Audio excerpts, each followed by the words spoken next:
Ivana, you're such an in-demand acting coach that you've been called the celebrity whisperer. Can you tell when someone is going to make it in the Hollywood business and how fast we can tell that? Uh, well, it's not the issue. The issue is what I like to look at is how how dedicated they are to education, to really working out hard, making it be about the work, about being proud of the work that you do. And people, I find that people come to Hollywood and they say they want to win Oscars or be famous, are generally people that will never make it because if their priorities in the wrong place. The people that really make it, like I've helped so many people come from nothing. They have nothing, virtually living with 8 other people, working 3 horrible jobs to get through their days to pay for their acting class. These are people that they just want to be really, really great and crafted and take chances in terms of their work. So, for example, Brad Pitt, who did I know he was going to be a star right away? What I knew was that from the very first scene he did a scene from Tribute.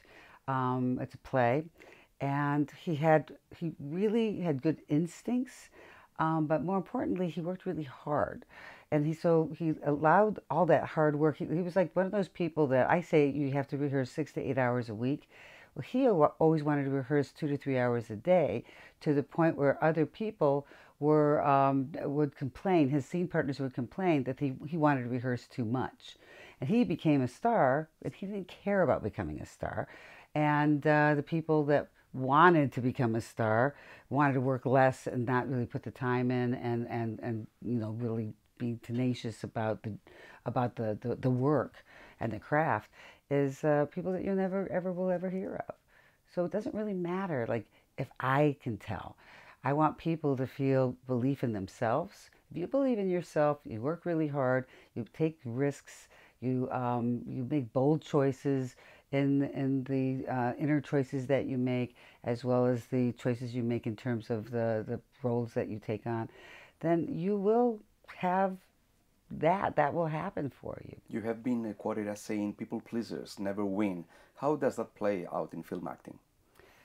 Well, if you're trying to, I call it pleasing the script. If Yes. you look at the script and you do exactly everything that the script is telling you to do, what you're doing is people pleasing the script. Mm. And if all we needed was to be exactly identical to what the writer wrote, we don't need actors.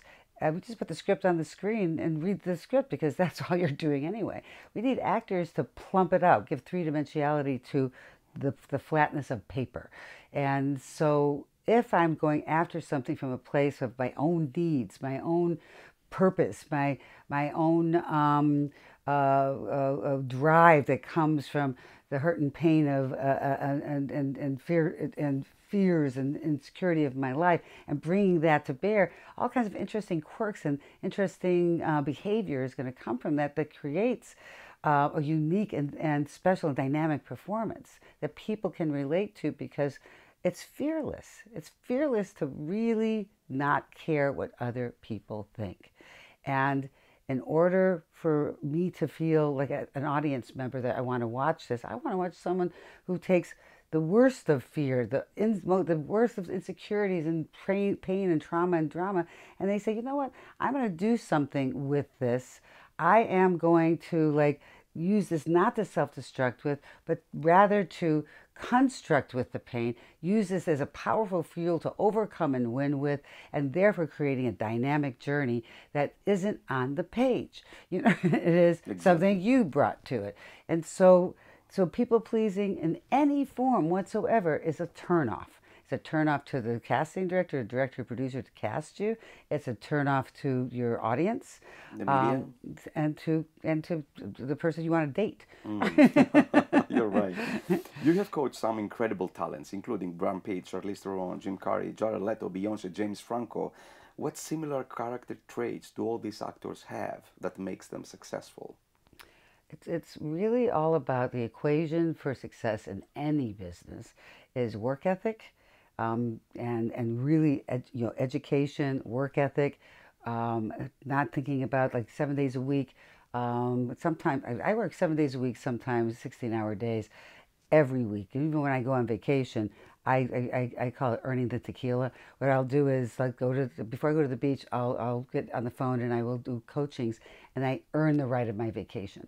I'm work ethic, and taking risks, making bold choices, pushing the envelope, saying that any kind of boundary is meant for me to actually cross the boundary, to be able to say boundaries are there for you to cross and to pay no attention to. There's a boundary here? No. Like it's like coloring within the lines, no lines. Just go. See what happens. Go to the sky. That's the kind of thing that makes successful people of in all fields. It's just like push the envelope, not care what other people think. It's like Picasso. Picasso, which I happen to have in this room, right up there is a Picasso. Oh, yes. And the thing is about Picasso is he said, "This is how I see life." But other people didn't, because it wasn't realism, and what was going on at the time was impressionism and realism, and what he was saying, I see the world through cubes, cubism. And initially, when he put it out there, he was taking risks because nobody was doing that. The critics said he was bad. They said he's not a good artist, but he just kept following his vision and doing and working really hard. There's a lot of Picassos out there, so because he worked really hard, he was always working, and also was taking chances. And this is true of like if you're going to be the President of the United States, if you want to be the head of a corporation, it's like work ethic. You can't have hours. There's no hours. There's days off, and taking risks. Now, I'd like to also talk about fearless choices. You can't have fearlessness unless you have fear. It is the reaction to fear. So you can either take fear and be defeated by what fear is going to give you and be self-destructive by that fear, or you take that fear and use that as the reason why you need to be fearless. So fearlessness comes from fear. And so for people to like embrace the fear that they have and use that to make fearless choices creates dynamic realities in all worlds.